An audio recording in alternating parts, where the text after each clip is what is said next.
Magandang araw po sa inyong lahat. Ako po si Father Jade Licuanan, ang kura paroko ng Basilica Minor at Pambansang Dambana ni Jesus Nazareno. Sa matagal na panahon, marami na tayong kwento ng himalang naririnig sa mga deboto ng mahal na poong Jesus Nazareno. Ang mga kwentong ito, bagamat na ipapasa ay nananatiling kwento lamang. Ngayon, sa kauna-unahang pagkakataon, bibigyan natin ng mukha ang kwento ng himala ng poong Jesus Nazareno.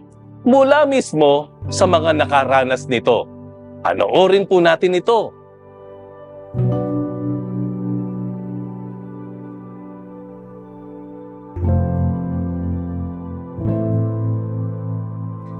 Sa natatandaan ni Aling Mary, masasabing hilaw, kulang at puno ng pagdududa ang pananampalataya niya sa Panginoon. Tuwing may hilingin siya, matindi ang ginagawa niyang pagdarasal, pero nagagalit at sinisisi pa niyang Panginoon pag di siya napapagbigyan. Kapayapaan sa pamilya ang nais niya, pero sa isang pangyayari, nag-away ang nanay at asawa niya. Ang pagkakasakit ng ama, nauwi naman sa kamatayan. Bali, naging din kami na walang di kami ng pananampalataya sa Diyos kasi unang-una ang sinasabi ng mother ko is marami namang masasamang tao pero bakit siya pa yung kinuha? Kumbaga, hindi naman tayo papakinggan niya. Palaging gano'n ng mother ko na siya, yung mama ko, ang nagsabi sa akin at nagmulat sa akin na magdasal araw-araw, umagat gabi. Tapos siya yung nagsabi sa akin ng gano'n. Parang pinanghinaan din ako ng loob. Ang ikatlong malaki niyang hiling, ang magkaroon ng trabaho. Kauna-unahang trabaho sa edad na 43. Nag-aral ako ng 2 years course. Naisipan kong maghanap ng trabaho, mag-apply dun sa hospital na yon. Nagpasa ako ng resume. Pero may mga alam ko na 4 years course po kasi yung mga tinatanggap nila doon. Second, kumbaga vocational course lang po yung natapos ko pero nag-try pa rin ako. Napanood ko yung misa ni Father Arellano. Tapos simula noon, nag-start na po ako na araw-araw magsisimba doon sa online mass niya. Tuwing 5 o'clock a.m. sa umaga. Araw-araw po yun. Sabi ko sa kanya, kahit alam ko po, Panginoon, alam ko po, mahal na po ang Nazareno na hindi naman po itong hinihiling ko sa inyo, napakaliit lang pong bagay ito. Pero pag alam ko po kung taos sa puso mo yung paghingi ng tulong, alam ko po na pagbibigyan niyo po ako. Ang tingin niyang imposible, naging posible. Natanggap siya sa isang ospital bilang isang clinic associate. Ang pangyayaring ito nagbukas sa isipan niya kung ano ang mensahe at paano nga ba gumalaw ang mahal na pong Jesus Nazareno sa kanyang buhay. Lagi ko yung dinadalangin sa kanya, ayoko na pong bumalik sa dating ako. Gusto ko po is patatagin niya ako na kayanin ko lahat ng pagsubok na ibibigay niya sa akin.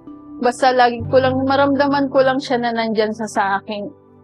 At kakayanin ko. Kaya pag may mga pagsubok po kasi na dumarating sa akin, nagdadasal na lang po talaga ako, tulungan niyo po ako. At ang mensahe niya sa mga kapwa niya deboto. Ang masasabi ko lang, base dun sa naranasan ko, matutong mag-antay. Naririnig niya tayo. Naririnig niya tayo sa mga daing natin sa kanya. Pero, kumbaga may proseso. Hindi naman kaagad niya binibigay yun ng walang dahilan. Hindi naman niya ibibigay kagad na on the spot, ayan na agad eh. Gusto niya rin kasi matuto tayo. Kumbaga matutong mag-antay. Susubukin niya yung pananampalataya niya sa atin kung hanggang saan tayo kakapit sa kanya. Kaya ang masasabi ko lang, patuloy na manalangin at patuloy na kumapit sa kanya. Kung pinanghihinaan ng loob, magdasal sa kanya.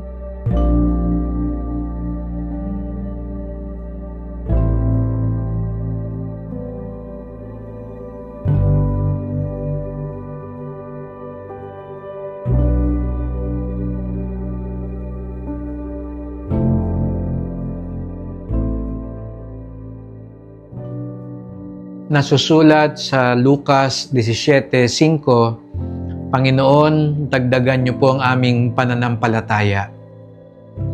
Di man siguro ito ang talagang mismong sinabi ni Mary, ito ang naging diwa ng kanyang ugnayan kay Jesus Nazareno.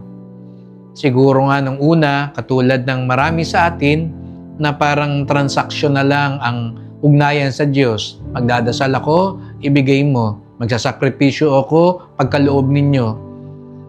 At pag hindi ito pinagkaloob, nagdadamdam tayo at nagdududa tayo. Pero hindi yun ang tunay na pananampalataya.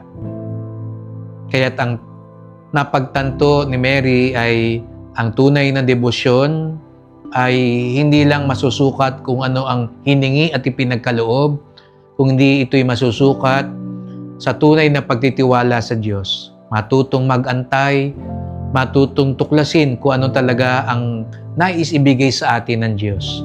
Kaya sa karanasan ni Mary, siguro nga hindi ganun kakaiba ang himala na ipinagkaloob sa kanya. Inaasahan nating matinding himala. Pero alam nyo, mas mabiyayang himala ang kanyang naranasan sapagkat naunawaan niya ang tunay na pananampalataya sapagkat ito ang maghahatid sa kaligtasan. Kaya't yun din sana ang dasal natin.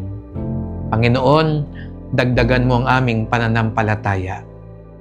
Kung mayroon po kayong mga kwento ng himala na naisibahagi sa amin, maaari kayong mag-email sa anghimala@gmail.com.